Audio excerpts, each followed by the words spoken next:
ሰላም ሰላም የፀሐይ አካዳሚ ቤተሰቦች እንዴት ናችሁ? በያላችሁበት ሰላማችሁ ይብዛ። በዚህ ቻናል አማርኛ፣ እንግሊዘኛ፣ ሂሳብ እንዲሁም ሌሎችን የትምህርት አማራጮች እየሰጠን እንገኛለን ማለት ነው። ቻናላችንም አዲስ ስለሆነ ላይክ፣ ሸር፣ ሳብስክራይብ በማድረግ ቪዲዮውን እዩት። በኦንላይን መማር የምትፈልጉ ልጆች ካላችሁ ታች ላይ ስልክ አለ፣ በሱ ደውላችሁ መማር ትችላላችሁ ማለት ነው። ትምህርቱንም የምንሰጥበት አማራጮች በኢሞ፣ በቴሌግራም፣ በዋትስአፕ እንዲሁም በሌሎቹ እየሰጠን እንገኛለን ማለት ነው።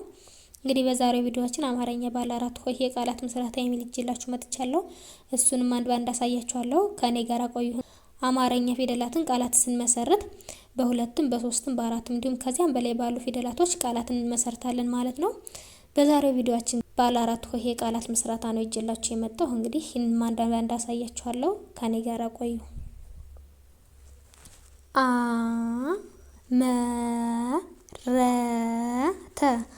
አመረተ ይላል ማለት ነው። እንግዲህ እዚህ ጋር የምታዩት አይ አቤተሰብ የመጀመሪያዋ ናት፣ መ የመቤተሰብ የመጀመሪያዋ ናት፣ ረ የረቤተሰብ የመጀመሪያዋ ናት፣ ተ የተቤተሰብ የመጀመሪያዋ ናት። እንግዲህ እዚህ ጋር የምታዩት ምንድነው?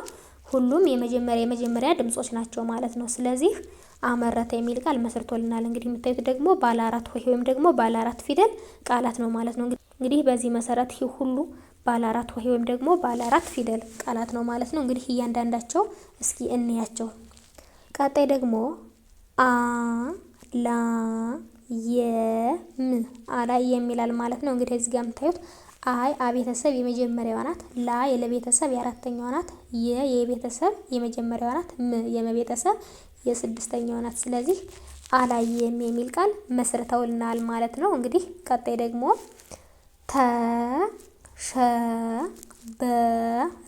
ተሸበረ ይላል ማለት ነው። እንግዲህ እዚህ ጋር የምታዩት ተ የተቤተሰብ የመጀመሪያዋ ናት፣ ሸ የሸቤተሰብ የመጀመሪያዋ ናት፣ በ የበቤተሰብ የመጀመሪያዋ ናት፣ ራ የረቤተሰብ የመጀመሪያዋ ናት። እንግዲህ በአንድ ላይ ተሸበረ የሚል ቃል መስርተውልናል ማለት ነው።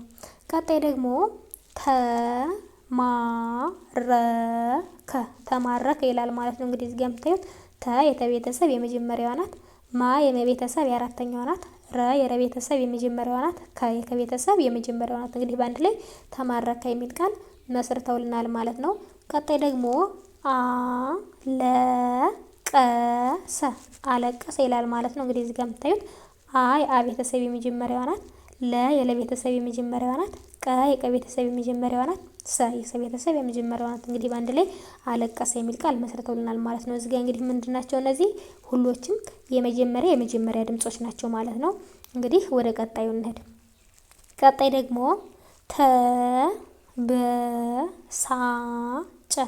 ተበሳጨ ይላል ማለት ነው።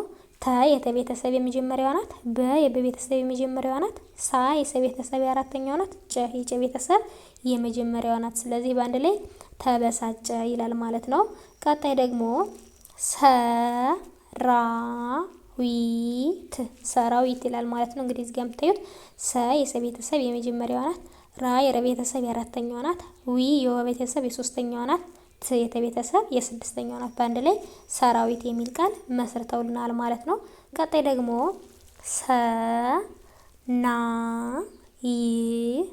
ሰናይት ይላል ማለት ነው። ሰ የሰቤተሰብ የመጀመሪያዋ ናት፣ ና የነቤተሰብ የአራተኛዋ ናት፣ ይ የቤተሰብ የስድስተኛዋ ናት፣ ት የተቤተሰብ የስድስተኛዋ ናት። እንግዲህ በአንድ ላይ ሰናይት የሚል ቃል መስርተውልናል ማለት ነው። ቀጣይ ደግሞ አማረረ ይላል ማለት ነው። እንግዲህ እዚህ ጋር የምታዩት አይ አቤተሰብ የመጀመሪያዋ ናት፣ ማ የመቤተሰብ የአራተኛዋ ናት፣ ረ የረቤተሰብ የመጀመሪያዋ ናት፣ ረ የረቤተሰብ የመጀመሪያዋ ናት። እንግዲህ አማረረ የሚል ቃል መስርተውልናል ማለት ነው። ቀጣይ ደግሞ አሸነፈ ይላል ማለት ነው። እንግዲህ እዚህ ጋር የምታዩት ሁሎችም የመጀመሪያ ድምጾች ናቸው ማለት ነው። አይ አቤተሰብ የመጀመሪያዋ ናት፣ ሸ የሸቤተሰብ የመጀመሪያዋ ናት፣ ነ የነቤተሰብ የመጀመሪያዋ ናት፣ ፈ የፈቤተሰብ የመጀመሪያዋ ናት። ስለዚህ አሸነፈ ይላል ማለት ነው። ቀጣይ ደግሞ ተፈጸመ ይላል ማለት ነው። ተ የተቤተሰብ የመጀመሪያዋ ናት፣ ፈ የፈቤተሰብ የመጀመሪያዋ ናት፣ ጸ የጸቤተሰብ የመጀመሪያዋ ናት፣ መ የመቤተሰብ የመጀመሪያዋ ናት። እዚህ ጋር የምታዩትን በተመሳሳይ የመጀመሪያ ድምጾች ናቸው ማለት ነው። እንግዲህ እነዚህ ቃላቶች የመጀመሪያ ድምጾች ናቸው ማለት ነው። ቀጣይ ደግሞ ተፈጥሮ ይላል ማለት ነው። ተ የተቤተሰብ የመጀመሪያዋ ናት፣ ፈ የፈቤተሰብ የመጀመሪያዋ ናት፣ ጥ የጠ ቤተሰብ የስድስተኛዋ ናት። ሮ የረ ቤተሰብ የሰባተኛዋ ናት። በአንድ ላይ ተፈጥሮ የሚል ቃል መስርተውልናል ማለት ነው። ቀጣይ ደግሞ ጠንካራ ጠንካራ ይላል ማለት ነው። ጠ የጠ ቤተሰብ የመጀመሪያዋ ናት። ን የነ ቤተሰብ የስድስተኛዋ ናት። ካ የከ ቤተሰብ የአራተኛዋ ናት። ራ የረ ቤተሰብ የአራተኛዋ ናት። እንግዲህ በአንድ ላይ ጠንካራ የሚል ቃል መስርተውልናል ማለት ነው። ቀጣይ ደግሞ መዘዘኛ መዘዘኛ ይላል ማለት ነው። መ የመ ቤተሰብ የመጀመሪያዋ ናት። ዘ የዘ ቤተሰብ የመጀመሪያዋ ናት። ዘ የዘ ቤተሰብ የመጀመሪያዋ ናት። ኛ የኘ ቤተሰብ የአራተኛዋ ናት። እንግዲህ በአንድ ላይ መዘዘኛ የሚል ቃል መስርተውልናል ማለት ነው። ቀጣይ ደግሞ ቀሰቀሰ ይላል ማለት ነው።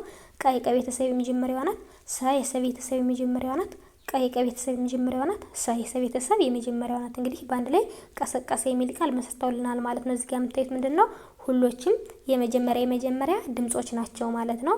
ቀጣይ ደግሞ አባረረ ይላል ማለት ነው። አይ አ ቤተሰብ የመጀመሪያዋ ናት። ባ የበ ቤተሰብ የአራተኛዋ ናት። ረ የረ ቤተሰብ የመጀመሪያዋ ናት። ረ የረ ቤተሰብ የመጀመሪያዋ ናት። እንግዲህ በአንድ ላይ አባረረ የሚል ቃል መስርተውልናል ማለት ነው። ቀጣይ ደግሞ ተመረቀ ይላል ማለት ነው። ተ የተ ቤተሰብ የመጀመሪያዋ ናት። መ የመ ቤተሰብ የመጀመሪያዋ ናት። ረ የረ ቤተሰብ የመጀመሪያዋ ናት። ቀ የቀ ቤተሰብ የመጀመሪያዋ ናት። ስለዚህ በአንድ ላይ ተመረቀ የሚል ቃል መስርተውልናል ማለት ነው። ቀጣይ ደግሞ ሀገሮች ይላል ማለት ነው። ሀ የሀ ቤተሰብ የመጀመሪያዋ ናት። ገ የገ ቤተሰብ የመጀመሪያዋ ናት። ሮ የረ ቤተሰብ የሰባተኛዋ ናት። ች የቸ ቤተሰብ የስድስተኛዋ ናት። ስለዚህ በአንድ ላይ ሀገሮች የሚል ቃል መስርተውልናል ማለት ነው። ቀጣይ ደግሞ ልማደኛ ይላል ማለት ነው። ል የለ ቤተሰብ የስድስተኛዋ ናት። ማ የመ ቤተሰብ የአራተኛዋ ናት። ደ የደ ቤተሰብ የመጀመሪያዋ ናት። ኛ የኘ ቤተሰብ የአራተኛዋ ናት። ስለዚህ በአንድ ላይ ልማደኛ የሚል ቃል መስርተውልናል ማለት ነው። ቀጣይ ደግሞ አማርኛ ይላል ማለት ነው። አይ አ ቤተሰብ የመጀመሪያዋ ናት። ማ የመ ቤተሰብ የአራተኛዋ ናት።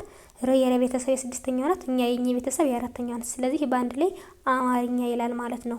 ቀጣይ ደግሞ ትህትና ይላል ማለት ነው። እንግዲህ እዚህ ጋር ደግሞ ት የተ ቤተሰብ የስድስተኛዋ ናት። ህ የሀ ቤተሰብ የስድስተኛዋ ናት። ት የተ ቤተሰብ የስድስተኛዋ ናት። ና የነ ቤተሰብ የአራተኛዋ ናት። ስለዚህ በአንድ ላይ ትህትና የሚል ቃል መስርተውልናል ማለት ነው። እንግዲህ እዚህ ጋር የምታዩቸው እንዳጠቃላይ ባለ አራት ሆሄ ወይም ደግሞ ባለ አራት ፊደል ቃላቶች ናቸው ማለት ነው። እንግዲህ በዛሬው ቪዲዮአችን እነዚህን የመሰሉ ቃላቶች ካየነ በቀጣይ ቪዲዮ እስከምንገናኝ ድረስ በያላችሁበት ሰላም ቆዩልኝ።